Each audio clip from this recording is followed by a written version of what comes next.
இன்னைக்கு நாம ஒரு பெரிய ஃபினான்ஷியல் மர்மத்தை பத்தி அலச போறோம். மார்க்கெட் ஏன் மெதுவா ஏறி சடார்னு சரியுது? வாங்க பார்க்கலாம். சரி, இதுக்குள்ள கொஞ்சம் ஆழமா போலாம்.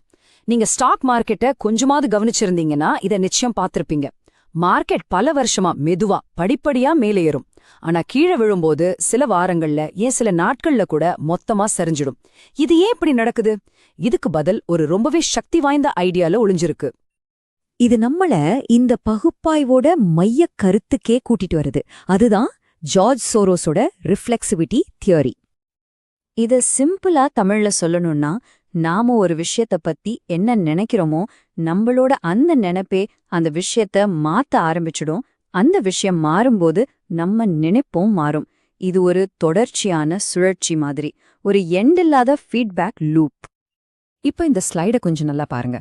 ரிஃப்ளெக்சிவிட்டில ரெண்டு முக்கியமான பாகம் இருக்கு. ஒன்னு காக்னிட்டிவ் ஃபங்க்ஷன், அதாவது நாம மார்க்கெட்டை எப்படி புரிஞ்சுக்கிறோம், அதை பத்தி என்ன நினைக்கிறோங்கிறது. இன்னொன்னு பார்ட்டிசிபேட்டிங் ஃபங்க்ஷன். இதுதான் ரொம்ப முக்கியம். நம்ம நம்பிக்கையை வச்சு நம்ம வாங்கும்போதும் விற்கும்போதும் அந்த மார்க்கெட்டே நாம மாத்துறோம்.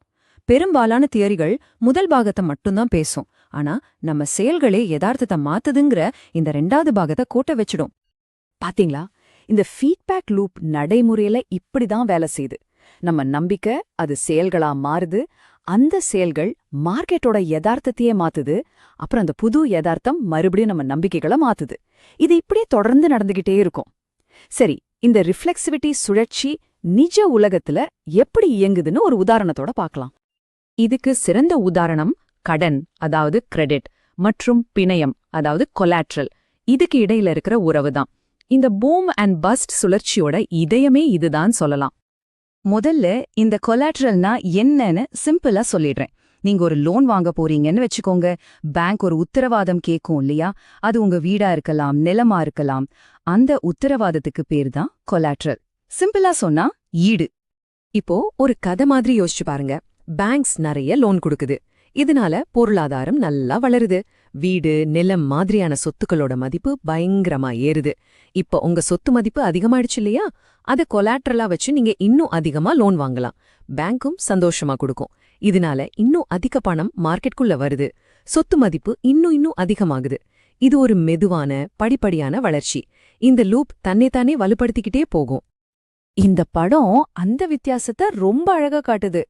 பூம்னு ஒரு பலூனை மெதுவா ஊதி ஊதி பெருசாக்குற மாதிரி. ஆனா பஸ்ட்ங்கிறது டமார்னு வெடிக்கிற மாதிரி. ஒரே நொடியில எல்லாம் சேஸ். ஏன் இப்படி? ஏன்னா அந்த பலூன் பெருசாகிறதுக்கு காரணம் தொடர்ச்சியா புதுசா கடன் வாங்குறது தான். ஒரு கட்டத்துல புதுசா கடன் வாங்குறது குறையும் போது ரொம்ப அதிகமா ஏறிப்போன சொத்து மதிப்பு சரிய ஆரம்பிக்கும். பேங்க்ஸ் உடனே பயந்து போய் கொடுத்த கடனெல்லாம் திரும்ப கேட்க ஆரம்பிப்பாங்க. அதாவது லிக்விடேஷன். யோசிச்சு பாருங்க, எல்லாரும் ஒரே நேரத்துல தன்னோட சொத்தை விற்க முயற்சி பண்ணும்போது என்ன ஆகும்? விலை சடார்னு பாதாளத்துக்கு போகும். 2008ல நடந்த ஹவுசிங் மார்க்கெட் கிராஷ் இதுக்கு ஒரு சரியான உதாரணம்.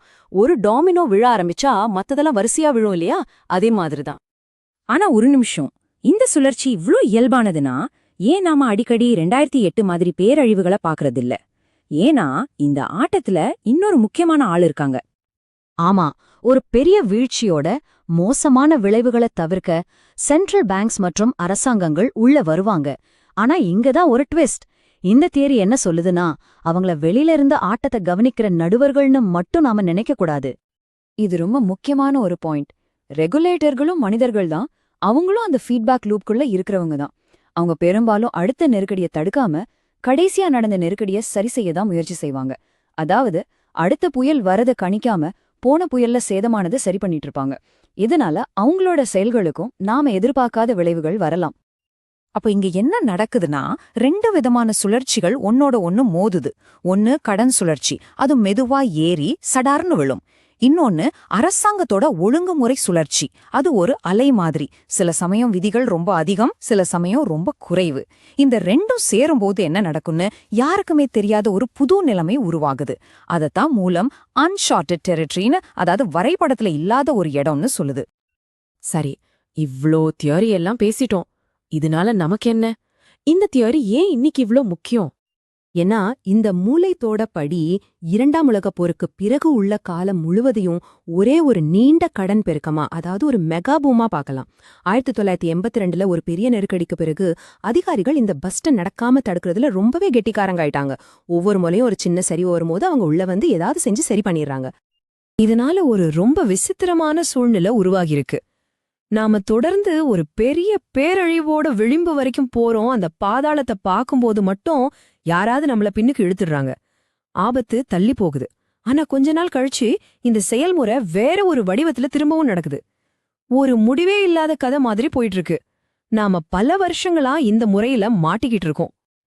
இது நம்மள ஒரு இறுதி ஆனா ரொம்பவே சிந்திக்க வைக்கிற கேள்வியோட விட்டுட்டு போகுது. ஒரு பஸ்டோட இயல்பான சரிசெய்தலை நாம தொடர்ந்து தடுத்துக்கிட்டே இருந்தா நாம அந்த பலூன்ல காத்தை இன்னும் அதிகமா ஏத்திக்கிட்டே இருக்கோம்னு அர்த்தம். அப்போ எதிர்காலத்துல நாம இதை விட பல மடங்கு பெரிய ஒரு வெடிப்புக்கு வழிவகுக்கிறோமா? நீங்க என்ன நினைக்கிறீங்க? இந்த அலசலை கேட்டதற்கு நன்றி.